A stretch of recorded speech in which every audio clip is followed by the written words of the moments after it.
And what's up, everybody? Back with another episode of the Talking NASCAR podcast. I'm back with Hitmaster, who got some sleep, Well, I would hope. But, I've had the past 2 days off, so I've gotten more sleep than I really needed.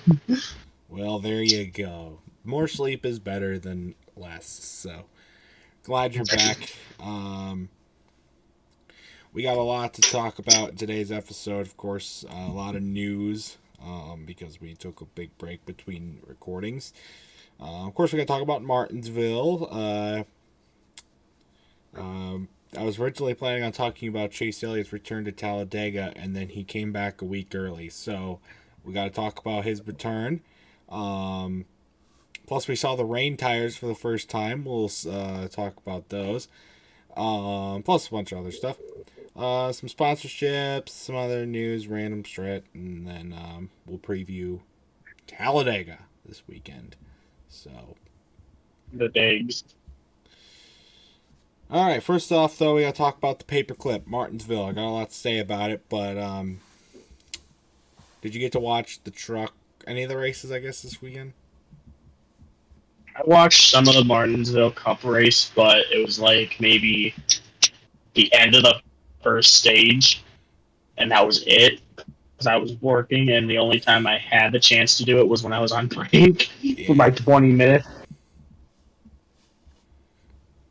Um, I So, I didn't get a chance to watch the truck race. I got to watch pretty much all the Xfinity race, and again also all of the Cup race. So I got a good amount of viewing time in this weekend. Um, First off, about the truck race, it was rain affected, so they decided to. Rain was in the area, so they decided to put on the rain tires and run the race with the rain tires. And what that really meant was it wasn't actually raining during while they were racing. They just had the tires on and didn't jet dry the track like they normally would, and raced with the wet racetrack. From what I read and what from I saw, it worked fine. I mean, the racing product wasn't like anything superb, but it wasn't like a huge impact on the product either. So I guess it was fine. Um, but other than that, I really didn't get to watch any of that, so I can't really comment on anything of that. It was a dry race for the Xfinity race, though. But it was mainly dominated by John Hunter Nemechek. He dominated this race, and I honestly thought every battle for position outside of the battle for the lead was actually pretty exciting. It was classic short track action on a Friday night. It was good, bumping, beating and banging. People getting spun out. There was no like massive crashes or anything like that. It was pretty average, typical, good Martinsville racing product than what you would assume. But John Hunter Nemechek dominated pretty much the entire thing, ran away with the race, and won handily, burning down his car in the process in the burnout, which actually we'll talk. I think we'll talk about that a little bit later on, and then we get to the Cup race. Um, you got something to say? Sorry, something in my car. Corey Heim won the truck race, but Congratulations, Corey Heim. whoever the fuck he is. For the Cup race, Richmond, we had two short track races before this. Bristol Dirt not going to count because it was a dirt race, but I guess I will kind of count them because they were both really good races. I thought. So I'm thinking about Martinsville, and it's like, all right, this was the one that was most affected by the short track package from last season. They were refining it. How is it going to stack up this year? And it was not an improvement at all. Passing was pretty much impossible outside of on pit road. And it was no more evident than what happened with Ryan Preece. Sat on the pole, led the entire first stage, was going into the second stage, going white hot. Caution comes out because of the fact that they didn't allow anybody to pick the very last stall before the pit exit. Priest is the pole sitter, got the second to last. Thought he had the last one, gunned it out of pit road, got a speeding penalty, and finished like 21st when he had probably the fastest car in the entire race. That broke my heart. He has had some really good runs this season, all things considered, and has just been getting screwed over 6 ways to Sunday, and it was no better example of that than here in the Martinsville race. That was really not cool to see, but overall, Stewart-Haas as a team really put on a show in this race. I mean, obviously talked about Priest. Kevin Harvick was up front pretty much the whole race up until the end. Chase Briscoe had a really good race, finishing second, I think it was. And then Eric Almirola was up front to start, kind of fell back, made his way back up to the front, and had a really good run as well. But none of them could get the job done. Hendrick swoops in, the Kings of Martinsville swoop in, and Larson is able to take home the checkered flag. Really cleaned up at the end of the race, ran really well at the finish. And one mix of, lack of passing or him just being that good. I think it was a mix of both. So, Tracky did not... Hendrick's been doing it so recently. It's just, I don't know why they've always been so good at Martinsville. It's odd. I don't know.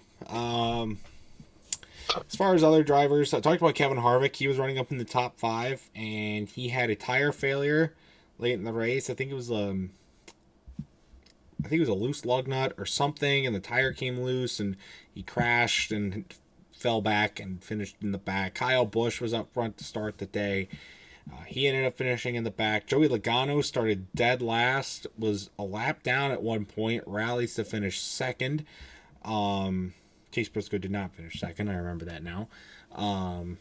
Ryan Blaney, who was also stuck in the back most of the day, finished 7th. Ross Chastain, who was also in the back a lot, was also a lap down. Danger of going 2 laps down. Led a lot of laps. Bubba Wallace had a good run. So did Tyler Reddick. Bubba Wallace finished 9th. Went nowhere. And then another heartbreaking story was Todd Gilliland, because he was running a really good race too. Had a cylinder fail, and he had got home to the finish, but finished outside the top 20 in what could have easily been a top 10 or a top 5 afternoon for him. But Larson got the job. Yeah, he started up front.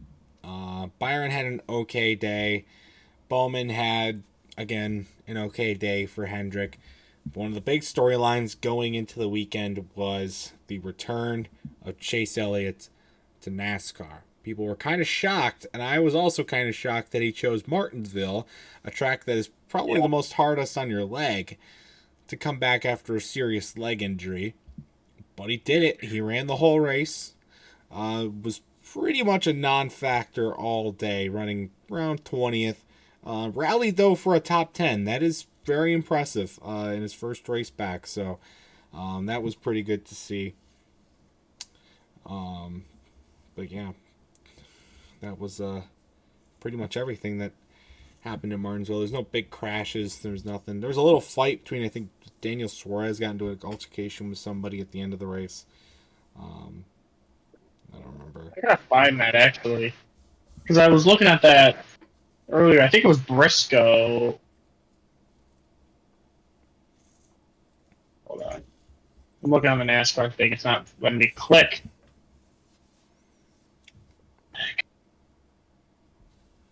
Oh, and at the end of this, I'll have 2 news that just popped up, actually, while I was getting ready. Cool. I'll figure it out later. But yeah. No, there's an altercation, like you said, between Suarez and I'm just going to assume Briscoe. Um, but then again, Suarez has had a lot of altercations with a lot of people, including his own teammate. What would that even have been about? Well, I don't know, honestly. I'm I don't know, looking because up, I feel trying to like look up. there were people beating and banging with each other, but it wasn't like I said, there was very hard to pass. The only way you're really gonna pass is if the guy in front of you was on like 60 lap older tires, or was like down a cylinder, or you were in the pits. That was really the only way you were going to pass anybody, which sucked because I think there was some pretty high expectations and also a lot of high hopes coming into Martinsville after seeing how Richmond and Bristol did. And then we get this, and now people are ripping on this package as well. So It was Suarez and Pomarola. interesting. Um, but yeah, overall, I thought this was a okay weekend. The Xfinity race was definitely the best overall race. But it was definitely a very hyped weekend because of Chase Elliott's return and everything surrounding that. So, which you kind of have to expect. I mean, they're still running advertisements for Chase Elliott returning, even though Talladega is this weekend. He already came back. Uh, so, Chase Elliott, what do you expect? I don't know, but what are your thoughts about the? You got any extra thoughts to add, Hitmaster? Um, I mean, couple that Chase Elliott coming back. I'm glad. Um, glad that at Talladega he probably has a chance to catch up and probably, you know, lock himself into the playoffs like Kyle Busch did. Um, but I know there was some news that they added two more people to the list of 75 greatest drivers, and one of them being Greg Biffle.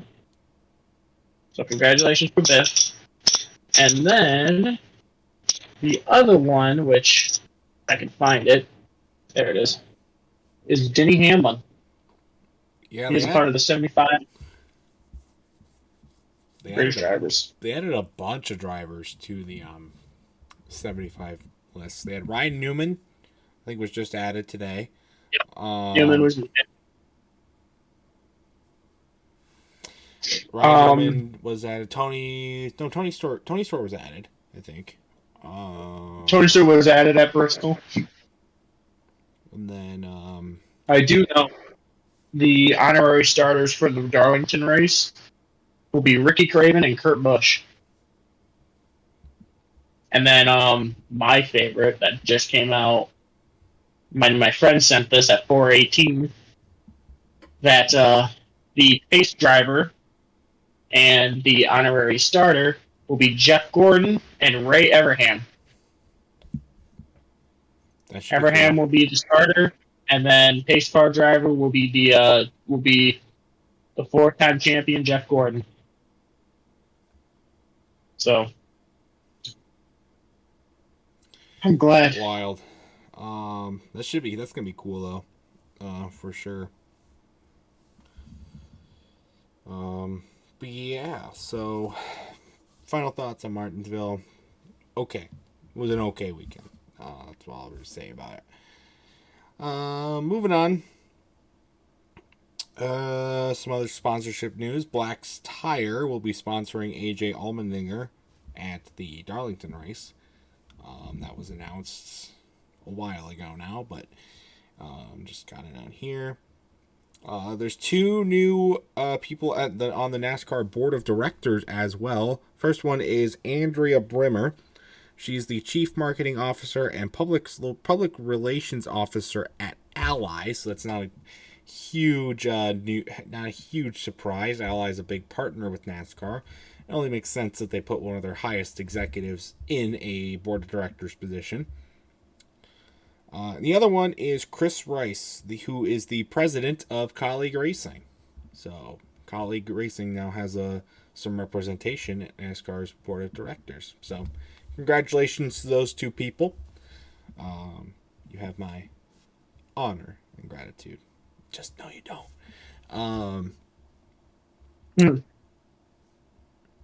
Nick Sanchez will be running a throwback paint scheme to Mario Andretti's Daytona 500 win during the Darlington Truck Race. And it's cool to see throwback paint schemes in the lower series, Xfinity and Truck, because it's a big deal in Cup. It's kind of expected that you run a throwback in the Cup series, but they don't. And the Xfinity, they do some. Truck, they really don't do any, though. So it's kind of cool to see this, especially to Mario Andretti. And I can't wait to see that paint scheme actually on the racetrack. I think it'll be pretty cool. I know the Trucks did like a thing when Jimmy Johnson was retiring in his final race. They did like some different Jimmy Johnson paint schemes, which I liked a lot.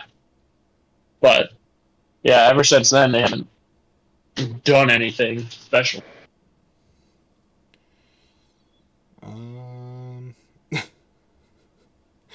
First, before we get to the funny ones, Chase Briscoe, after the Martinsville race, had successful surgery to fix his broken finger. So that should be set and ready to go for Talladega. Quite impressive, honestly, that he was able to run Bristol and Martinsville and get a top 5 at Martinsville with a broken finger. So congratulations there. Okay.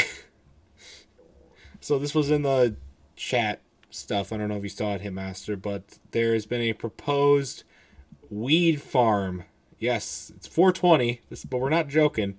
There's been a proposed weed farm that will be planted and hold place around Pocono. Why?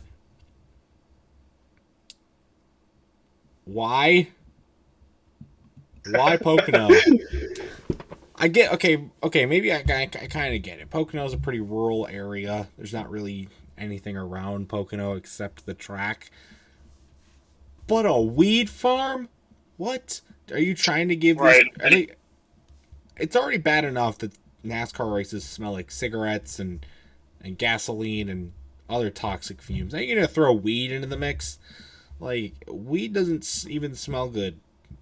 Plant flowers around Pocono. They smell good. And get better fan experience. Maybe actually sell out Pocono again. I don't know if they've ever sold out Pocono, but they probably have back when everything was good.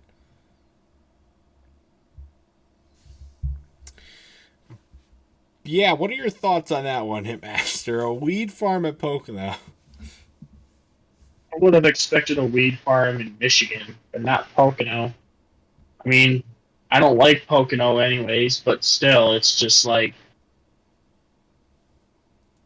why? Like you said, why? Why Pocono of all things? Seems very unnecessary, in my opinion. Another proposed plan around a NASCAR track, one that's actually a little more feasible. They're proposing a massive entertainment district around Indianapolis Motor Speedway in an attempt to draw more of a... It's kind of like what they're doing with Daytona, making it more of a stadium and like more district-esque area, shops and restaurants and that kind of thing. And this is one I can get behind. It's not really... I don't think it's going to help draw attendance to the Indy races, outside of the Indy 500, because that's always going to draw massive crowds. But it will... What it will do is bring more attention to the track, and maybe it will give a little bit more of an incentive to make the racing product better at Indy.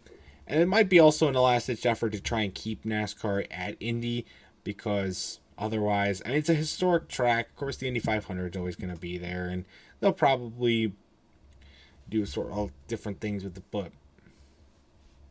NASCAR. I do want to go there. Huh? I do want to go there. It's a cool... Since it's right there. It is not that far of a drive, and it's a really cool place. They got the museum in the infield of Indy, which is really cool. The museum is really cool. I haven't been there in about 10 years, but I'd love to go back. And it's not really a bad, it wasn't really a horrible overall experience. You get to go into the infield where the haulers are all in the infield, which is something I've never, they don't do that at Michigan. They don't do that at Bristol. It's my two other track experiences. I don't even think they do it at like Daytona or Talladega. But you go in the infield, and so it's cool going under the track, and it's really nice. It's a massive facility, and you can definitely tell it's. You can see the score tower, and it's really cool watching them I want to speed go off. there. It's really cool getting to watch them speed off into turn one. But I also picked one of the most boring races I've ever seen in my life to go to. Well, I guess I couldn't pick it. It was a gift, but we picked one of the most boring races ever to go to because there was absolutely no crashes at all. All three cautions were for mechanical failures. And Ryan Newman and Jimmy Johnson, the only two drivers that led laps. Thankfully, I saw Ryan Newman win, which was a pretty rare occurrence. But and I can remember my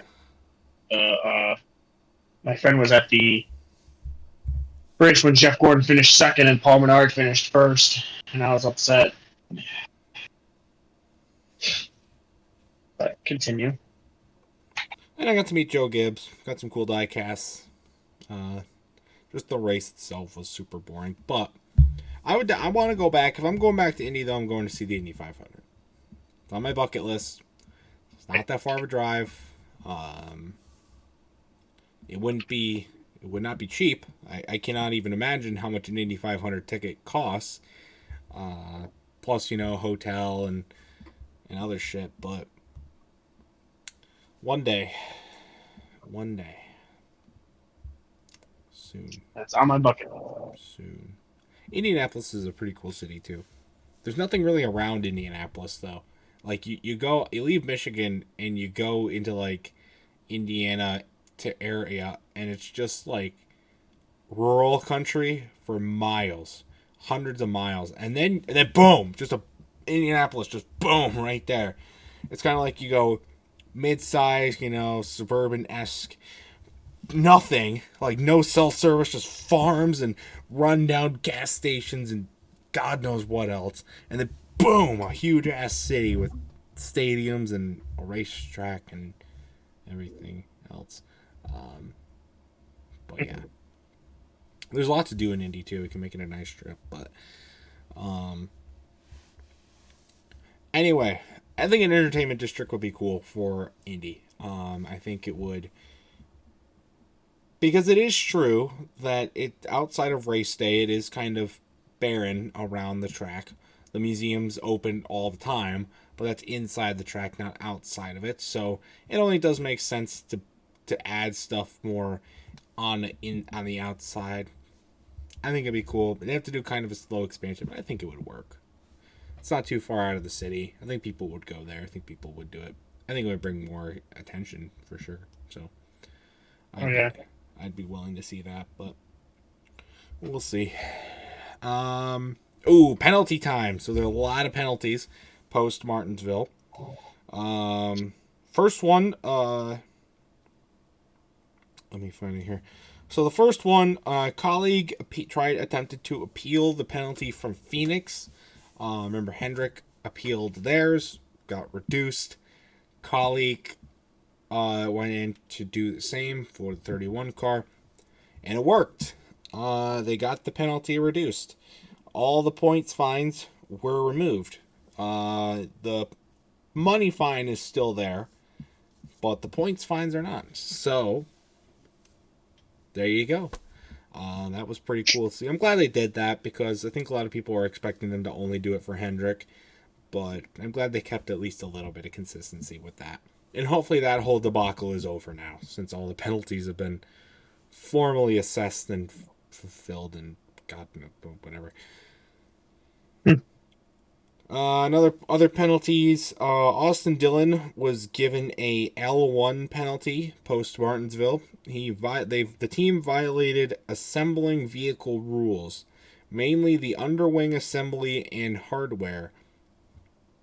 As a result, the crew chief was fined $75,000 and suspended for the next 2 races.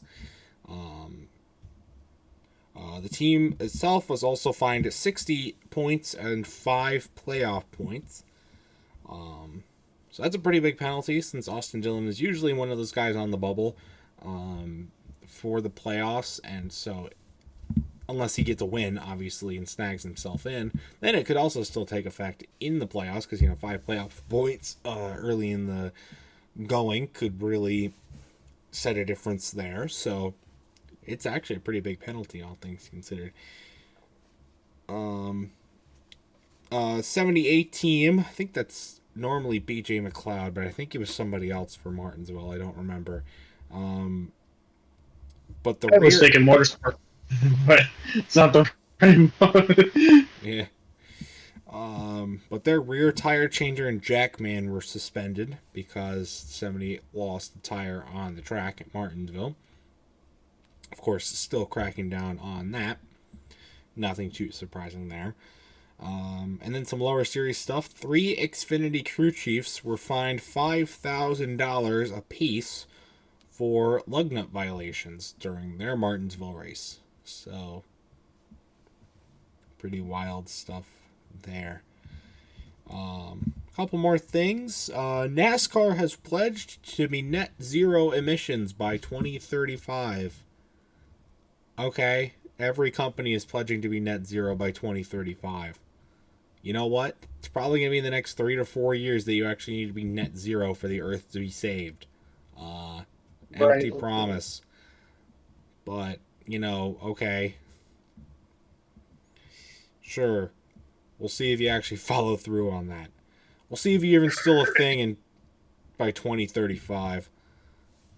Let's see if you guys are actually first place to F1 in the next couple of years. No, I hate that. And then my last news piece, Prize Picks is now an official fantasy sports partner of NASCAR. Remember they teamed up with Powerball. Talked about it a few episodes ago. They teamed up with Powerball, and now are teaming up with Prize Picks to get into more of the online gambling, gaming market. So cool, I guess. Yay. Won't mean anything to me because I don't sports gamble. I do not recommend doing it either. But cool, I guess. People do it, and people will do it at NASCAR. So, but anyways, that was all of the main news. I think that was everything. Main news stuff that I talked about. So I know you had a couple things. So that Darlington thing that I was hoping to go to, we probably won't be able to go to because we don't have the money for it. And also, that's Delaware, which is about it's a long ways from here. But sooner or later, who knows? I might be moving to Tennessee because when I went down to Bristol, it was so beautiful. I want to move there so bad. But that's not NASCAR related. I mean, so you can tie it to NASCAR. What we get? Let's take this logistically. We got plenty of time. Let's take this logistically. Moving down to Tennessee. So, actually, we'll save it till your other stuff is over. Let's. We'll come back to it though. We'll come back to it. There is some news about Corrigan Oil. It ain't like, when their stuff is happening, and who's taking over. But they said the last time they had a figure eight race with buses, it sold out, and that was their biggest crowd yet. So who knows what we'll bring to this possibly final ever figure eight race for Corrigan Oil. Biggest crowd. Who knows at this point? But then, a Corrigan Oil Speedway owned announcer made his debut with PRN on pit road at Bristol Motor Speedway for the dirt race, which good for him. Good for him. Congratulations. It's always nice to see local people going up in the world Yeah. and stuff like So that. now he's doing good. But that's about it. Except other than these guys that like to drift a lot are coming to the Corrigan Oil Speedway, April 22nd. Hmm. So April I know they did it for the final race of the year, but other than that, I don't remember it. Does he like to drift? Are you gonna go? It's in 2 days. Well, one day it's time that's coming out. Oh yeah, I didn't realize that. Probably not because I have to work. Unfortunate. I can't But go. I mean, I can't go either. So.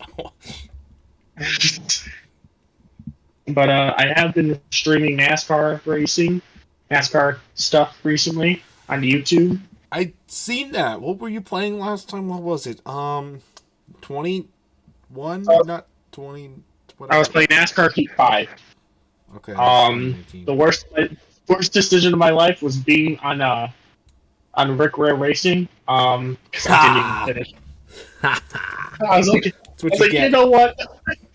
Well, see, I wanted to make the joke because the 51 was the only car that could be taken, and I said, Cody Ware's out right now. Maybe I should be the substitute. And what do you know? I'm garbage. But no, it was a good first episode. Probably gonna do some. Probably tomorrow when I get home. Um, I have been playing F1 2021, which that one has been doing really good. I've been starting from the bottom to the top. Um, so yeah, I mean, it's been going good recently. I'm glad. I meant to watch your stream. I've been playing a lot of video games myself, not NASCAR related, so I won't talk about it. But I meant to watch your stream. I wish it would do a thing where it pinged you when you went live, or it pinged us when like videos were uploaded when it went live. I don't remember how the bot was gonna do that, but I tried putting it on a webhook, but it probably didn't send. I think it did. I don't remember. Let me check. Sorry, I'm yawning. Let me check. And then I'm gonna have to play Yeah. Minecraft here in a bit. Yeah, it did go through. Hmm. It was good. I'm thinking of playing Madden Ultimate Team. That's Are another you one I've now? been thinking of Are you now? because I have the Detroit jerseys, and I want to become the best Detroit player, even though I suck. But we're not going to talk about that. Hitmaster, for your own good, I think it would be better to continue racing as Cody Ware in Heat 5 instead of playing Madden Ultimate Team as a Detroit Lions fan. I do it on Rocket League, or sorry, how my friend says it, car soccer. Ha! Car soccer. Ha! Ha! So funny. Ha! Going. Going back to Corrigan Oil for a second, I drove past there. What was it? Oh, it was almost a week ago now. I drove past there. Actually, it was a week ago at the time this going on. I drove. I was on. I donated some bowling stuff to the bowling alley, and I drove past there to get there. And I looked. I was at a stoplights. And like, all right, where is the for sale sign? I couldn't find it. They took it off. It's no, I think it's on the side near the place where I'm trying to think of where it is. It's near that house, like right near that house. It says like however many acres. Because I swear, me and my dad saw it when we drove by it one time. And I That think if you go house. on Facebook, There's a whole line of houses on the other side of the street. I know. It's the one that you can go in. It like says on the wall, Corrigan Oil Speedway on it. I don't know what I you're don't talking about. know. It's there. I'm not lying to you. It's there. I thought they took it off. I could have sworn. I feel like if they were going to promote the property, they probably would want to put it on the street corner, on the main street corner, facing the road, not over by a house you can just walk into whenever the hell you want, or whatever. You have to show me that house. I'll have to tomorrow when I go to work on the bus. I'll have to. I drive by it. I'll have to take a picture of it. Okay. I believe you that it's there. I just thought they took it away. So,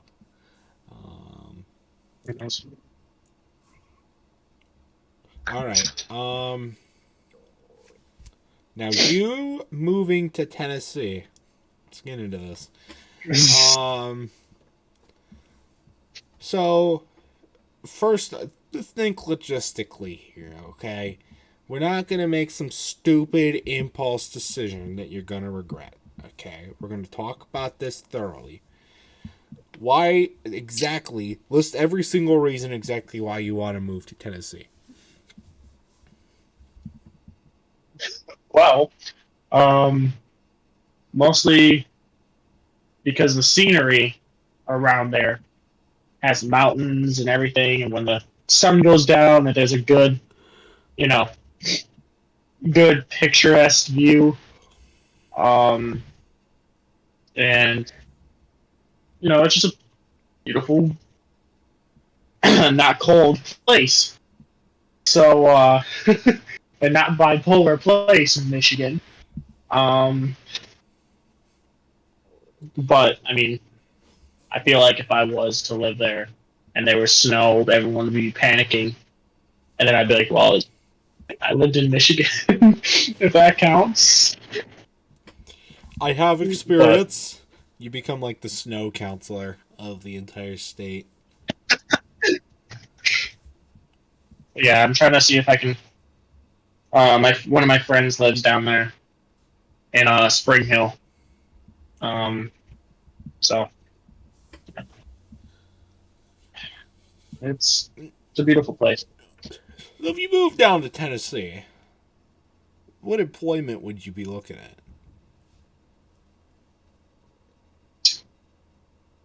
Retail. You gonna work at Food City? Food City, sponsored by NASCAR. It's like the big grocery store chain down there, Food City. They probably got a Kroger too. I wouldn't recommend working there though. They do have a Kroger, but I mean, no. Because you have to remember, want to work at Kroger. You go to Tennessee, the Tennessee people. Okay, no rip on anybody who's watching this from Tennessee. All right, but your people, you have some weird people. I don't know what it is. The mountain. I don't know if it's the mountain altitude. I don't know if it's the heat. I don't know if it's. I don't know if it's the barbecue. I don't know if it's the country music. I don't know if it's the abundant amount of booze. I don't know if it's the presence of Bristol Motor Speedway in your state. I don't know. I don't know if it's everything that's gone on in Memphis. I don't know what it is. You got some weird people, man. And you got to deal with gun control and all that crap. People like to own guns down in the South, so you gotta be ready. And you also, of course, you gotta be careful with the weather. I don't know. Michigan, it can be very hot one day, very cold the next day. In Tennessee, though, you got to worry about being hot for 3 years straight, and then maybe one day of a somewhat cold, and then more hot again. I guess maybe if you're up in the mountains, it would be a little bit different, but I don't know if you'd want. There, I can fit in perfectly. Wonderful. There. Now I'm from Tennessee. Just gotta sing my country music. You also got it's Oh yeah, we also gotta make our it's a very for much more Texas. it's a very much more mountainous state to driving, walking, going I like places. how I like how I said everything that starts with letter T, like Tennessee and Texas, but I didn't say Talladega. God damn it. You know, that would have been such a good segue. And you failed, Hitmaster. What am I even employing you for? You're not getting paid anything, so I'm not really employing you. But, uh, moving is such a big thing.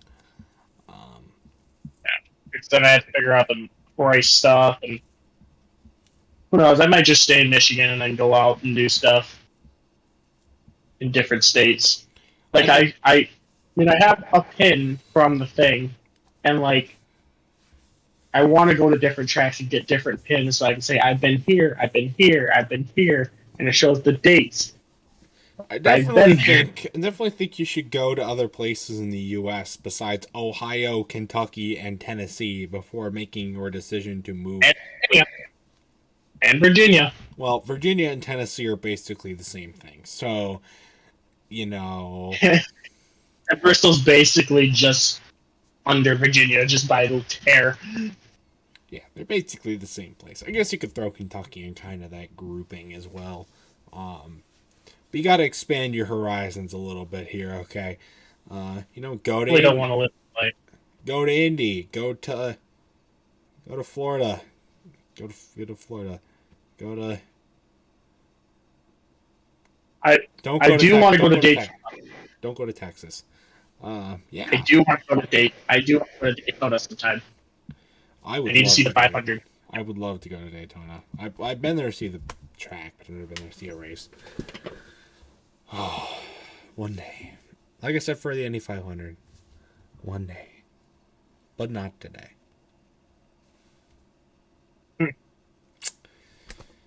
Actually, I should ask my friend that. Hold on. Maybe we could do Indy this year. No, but yeah, it's a big decision. Um,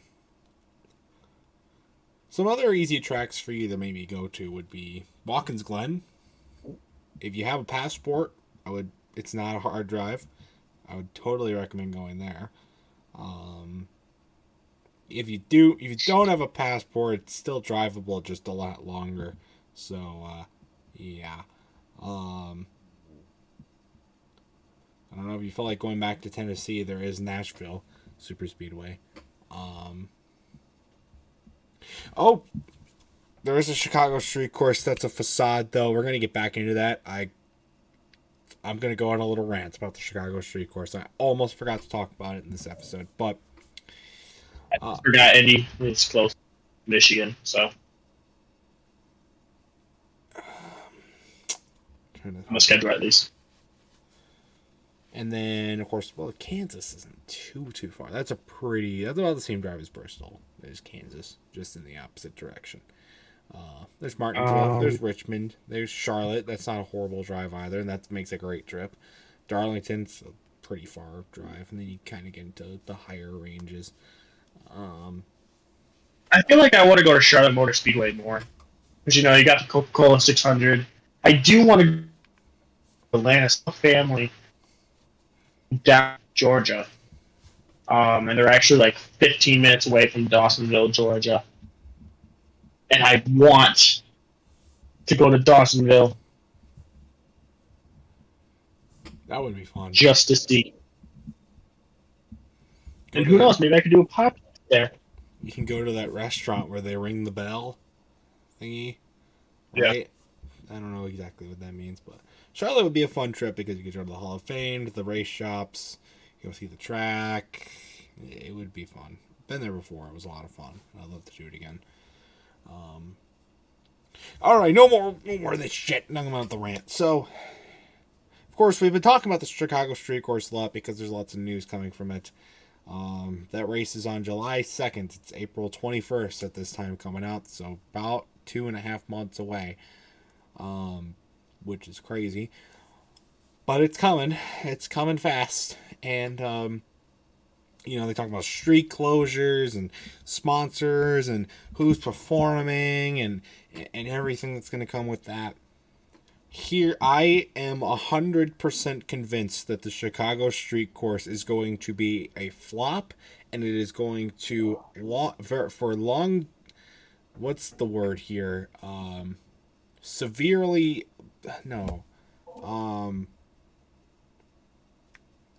It's going to, what's the word? Severe. Okay, this is not going to be worded that great, but I'm going to say it anyways.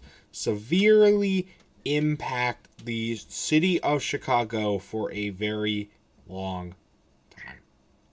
Here's why. Traffic nightmares and bad experiences. So why do I think this? Well, rewind about a week. This was last Saturday. I had to go out to work, and of course I work at MSU. So I was going out there normally, as I do. Was working baseball and softball. They were doing both games. Both teams were doing double headers that day, so 4 games in total because of rain that was coming the next day. So they moved a couple of the games back that were going to happen on Sunday. Now they're happening on Saturday. But let's talk about what else was going on campus that day. You got 2 baseball games, 2 softball games. It's admitted students day. There's 10,000 teenagers just walking around campus with their parents. Plus you have the spring football game that goes on that day. It's a beautiful day, so of course there's tailgaters everywhere for that. And of course the Izzo 5K run and walk. And what does that do? Shuts down every main road in campus. And also all the parking lots are closed for tailgating.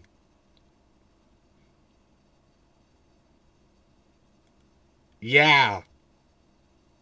Fun, isn't it? Which should have been about a 20-minute commute for me ended up becoming almost an hour-long commute because the path I needed to take was blocked off and there was I waited in traffic for a really long time. Found a good parking spot, made it to work on time. But that was the worst traffic I've seen on campus in a while. There was the Chicago Street Course is one event over the course of a few days. And it's a little more, and Chicago has more street systems and whatnot than a tiny college campus in comparison. It's not tiny by any means, but compared to the city of Chicago, it's small. But you close down so many, you know how many, like they've been talking about how many roads they're going to close down and how long there will be roads closed down for assembly of the facilities, the event itself, and then the disassembling of the facilities. Traffic in Chicago is already a nightmare and a half. Yeah. And I can't help but think that this Chicago Street Course event is going to be just like what was going on at MSU times 100. And it's not just going to be for one morning or one day. It's going to be for a month, a little bit longer than that. I think I'm actually going down to Chicago the middle of June for a family friend event, for an open house. So that'll be right in the midst of the setup for the Chicago Street Course race. So that's going to be pretty wild.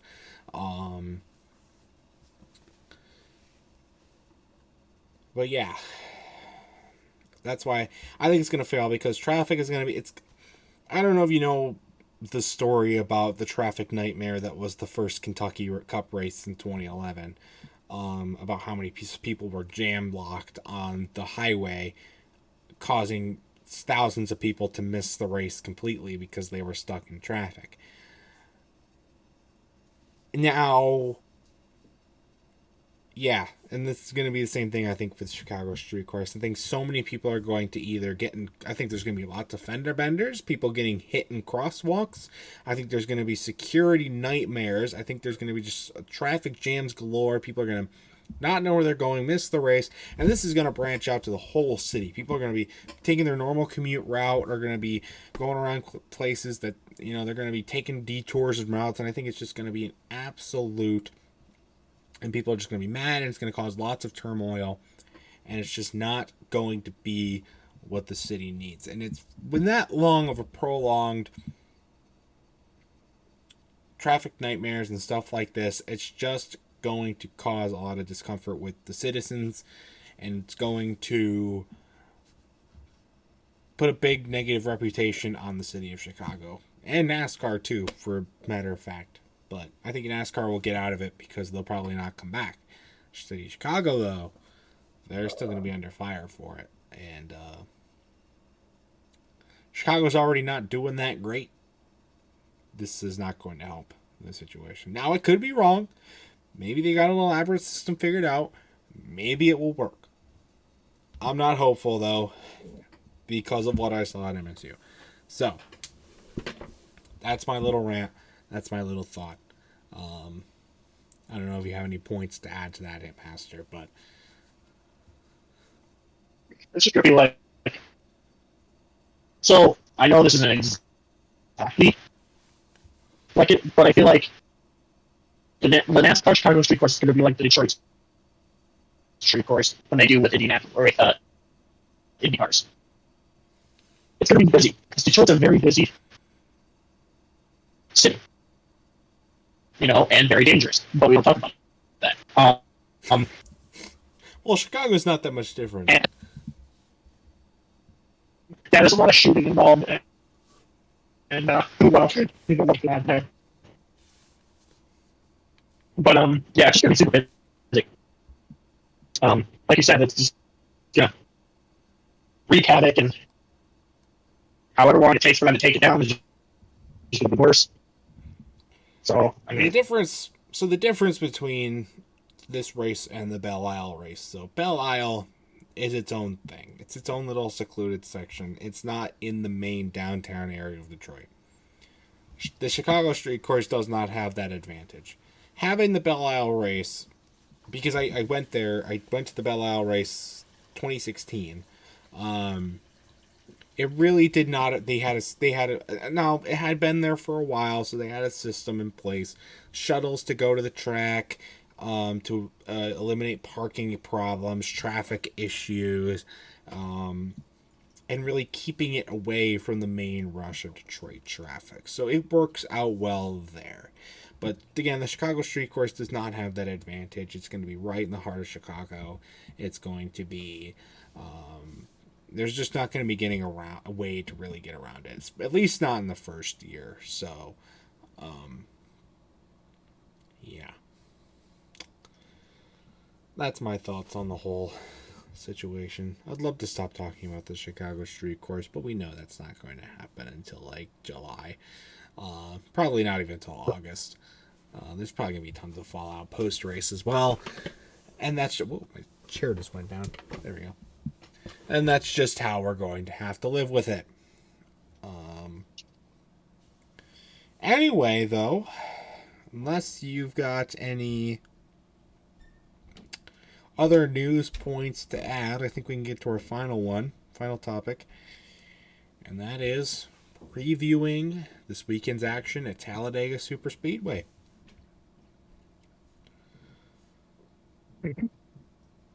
oh good. So Cup's there, Xfinity is there, but trucks are off, so it's just Cup and Xfinity. Let's get one thing out of the way. This is going to be a hectic weekend. What is Talladega known for?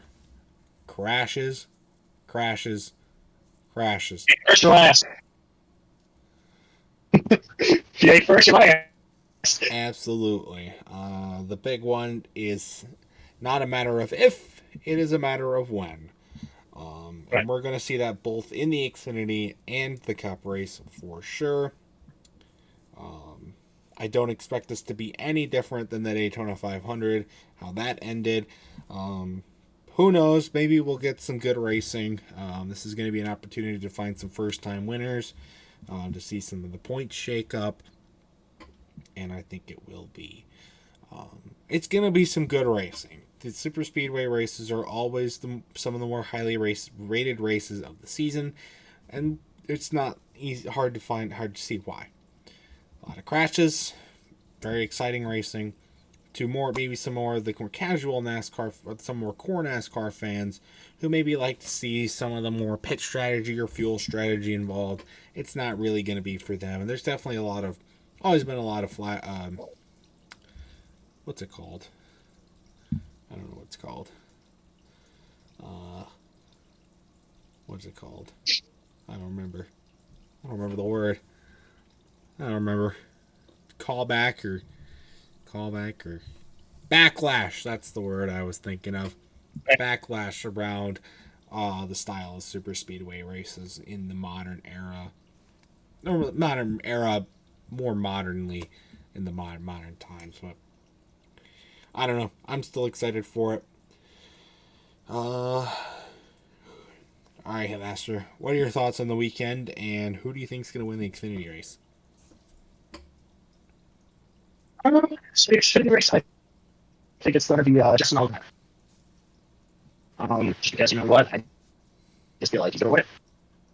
So, yeah. And I feel like it's going to be a close one between a lot of people. But, yeah, I just think Justin Allgaier is going to take home the victory and be part of the playoffs.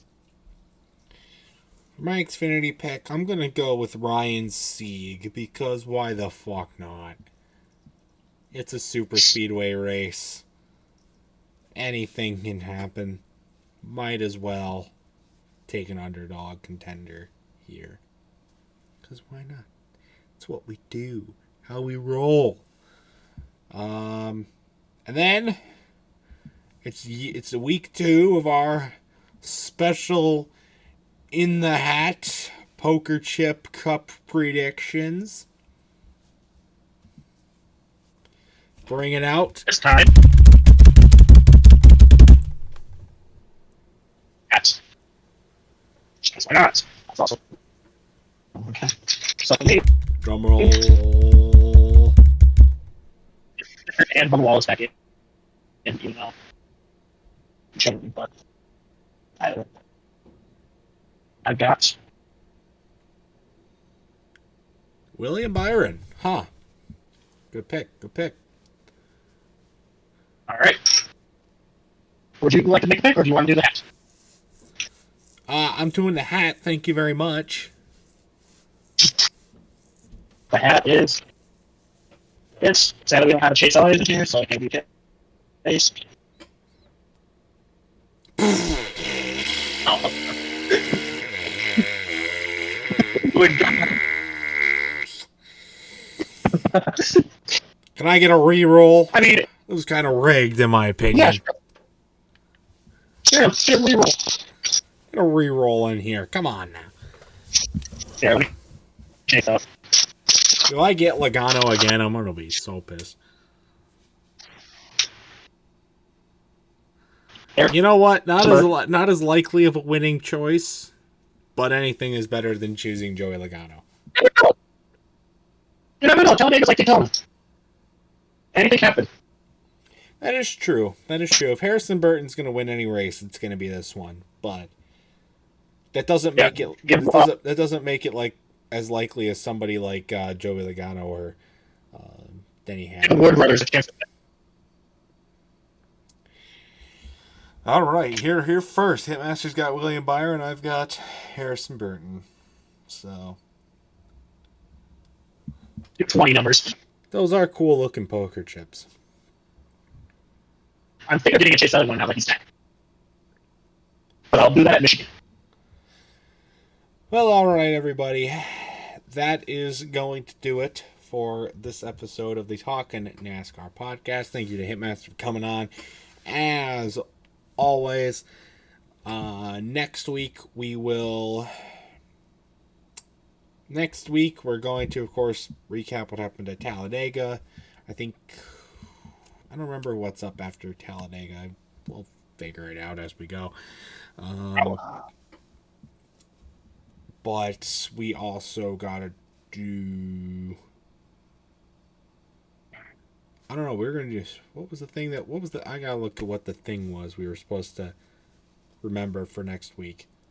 I don't remember what it was. What are your things?